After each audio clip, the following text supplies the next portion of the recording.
वहीं मुर्शिदाबाद में internet services बंद हो गई हैं। आज तक के लिए इन तमाम सर्विसेज को बंद कर दिया गया। तशद्दुद के बाद से इंतजामिया ने ये बंद कर दिया है। हालात मामूल पर आने के बाद शुरू होंगी सर्विसेज।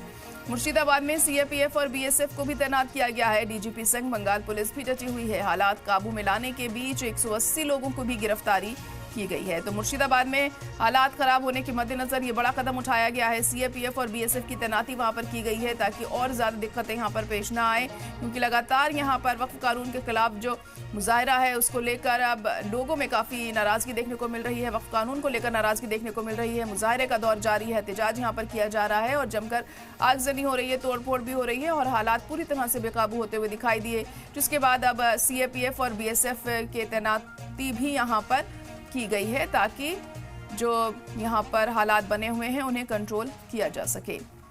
तो बड़ी और अहम खबर इस वक्त आपको बता रहे हैं। मुर्शिदाबाद में इंटरनेट सर्विसेज पर भी पाबंदी लगा दी गई है। इंटरनेट सर्विसेज को बंद कर दिया गया है। आज तक के लिए ये इंटरनेट सर्विस बंद है ताकि किसी तरह की कोई अफवाह ना फैले, हालात और ज्यादा बेकाबू ना हो, इसका खास ध्यान रखा जा रहा है। हालात मामूल पर आने के बाद ही इन सर्विसेज को शुरू किया जाएगा।